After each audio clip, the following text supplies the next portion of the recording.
What up, everybody? This is Victim from Victim Gaming. Doing an unboxing today of my new mouse. I just got it in about like 5 minutes ago. Been a stressful day, so I figured why not do an unboxing. So, what this mouse is, excuse my camera, it keeps doing focusing crap. I need a new one. But anyway, this is a Roccat Kone XTD mouse.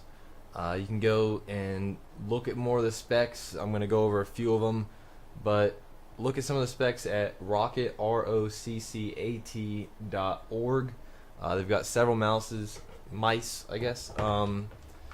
And I bought this for a bundle for like $150. It came with this mouse pad, which is huge. They had some nicer ones there, but I'm a gamer on a budget, a little bit, so for what I was looking for, I just wanted a mouse pad. I've got a wood grain desk that I play on, and I was noticing, especially when I was sniping or going in for like small different changes on the when I was zoomed in on my weapons, I could tell when I was going over a grain or not. The reticle or pointer would actually move in sections according to the grain. So I knew that I needed this to help out my gaming. So I figured why not go ahead and get a new mouse. I was having problems with my mouse. I'll make another video about that. I fixed that mouse, so now I've got two mice to deal with. So let's see what's in here. It's a pretty big box, I think, for just a mouse. The mouse pad actually came in a big box too, so they do a good job of protecting the product during shipment, which shows that they care in my eyes about what they're producing.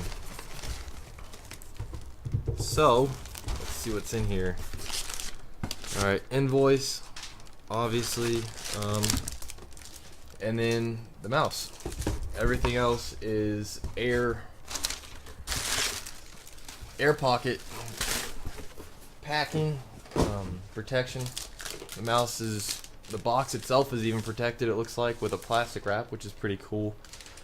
And then the mouse. So again, this is the Roccat Kone XTD.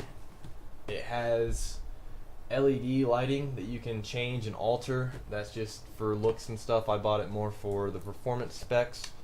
You open up the front of it. Wait for the camera zoom. And they've protected the inside even with some plastic. So it looks like they actually do care quite a bit about the appearance of their mice and the protection. It's got a little magnetic button right here to keep the front of it closed. Alright, so it also has serial number right here on top. You can't really see that. Not that I really want to show that off. I'm not sure.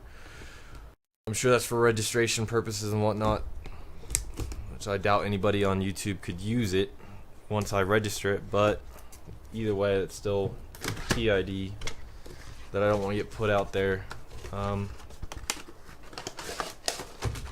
Alright, kind of comes all out pretty smooth. Comes with an owner's manual, the mouse itself,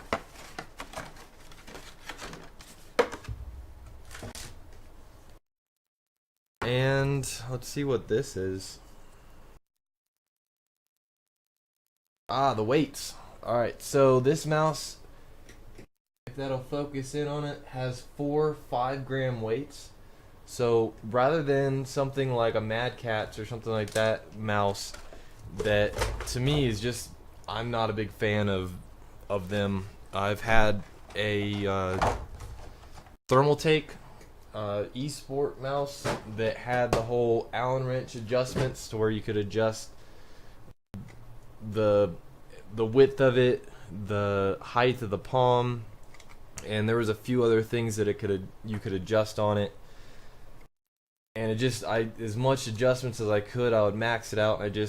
I'm playing right now with a Logitech MX518, so I'm used to the higher palm placement on the mouse. if I were to compare both of these right now, just off of the whim, holding both of these mice, they actually feel pretty similar. The Roccat doesn't dive down in the front the way the Logitech does, so it leaves your hand a little higher, which I actually like a lot, because a lot of times when I'm playing on the Logitech for hours on end or whatever, doing product reviews, doing gaming, my hand, especially up here, will start to get cramped, and I think that's because my fingers and stuff are overstretched. Whereas this, it feels very comfortable just off the bat. It's got, let's see, how many programmable buttons does it have?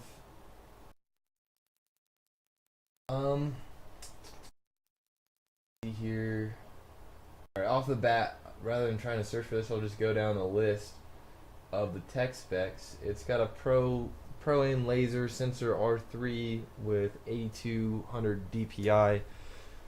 All the Pro Aim laser stuff, that doesn't mean anything to me personally. The 820 or 8200 DPI, I would never use that much. I think with the Logitech, it goes up to 1600. I usually keep it right around 1000 DPI, then adjust that in game depending on which game I'm going to be using.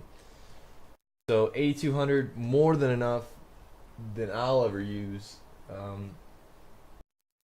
Easy shift button, so you can not only, right now it has two side buttons, a plus and minus to adjust your DPI on the fly, and then a menu button. It also has a 4D mouse wheel, which means you can push it left and right as well as up and down and scroll with it, so it adds some more functionality to it. The cord, which I'm really excited about, is a braided cord. So whereas this is a plastic covered shrink cord, this is braided, which allows it to have more flexibility. With these, if you have the mouse in one position or the wires going in one way for too long a period, it kind of conforms to that, and then when you try and change it or change your setup, it's a little bit harder to do so, or it stays bent a little bit, so you kind of have to force the wire to reform itself. So the braided, I think, will be a good idea, or good change. The bottom of this mouse right here is where you lock and unlock to put in the weights. So looks like it's a little bit child-proof, so I might not be able to get into this without looking at some owner manuals. This is an owner manual. Comes in this CD case. I thought there was actually a CD in here by the looks of it, but go ahead and get this thing opened up. Quick installation guide. Let's see here. It has all the different buttons listed, the default button setup, and just explains a little bit more about the mouse. Basically, with the 4D, if I'm not mistaken, when you can go left and right with it, so you can program the mouse buttons multiple times, and say for one game you want the 4 and 5 button to be your VoIP buttons, so you want to be able to talk in game to your team, talk in game globally, so you can set those. And then for another game, they don't have in-game VoIP, so you can change that to your TeamSpeak. Personally, it has the same setup amount of buttons as the Logitech. I usually use my mouse for my comms. That way, this hand is free for all my in-game functions. But other than that, that's about it for the unboxing. I don't do product reviews based off of unboxings. Obviously, I haven't tried it yet. So once I try this mouse, I'll go ahead and do a product review probably in another week or so. Let you guys know how it's faring. I'm really excited about this mouse, so hopefully it turns out to be everything that I want it to be. So stay tuned. Look back on my YouTube for the product review to let you know what I think about it compared to the Logitech. Alright, take care, guys.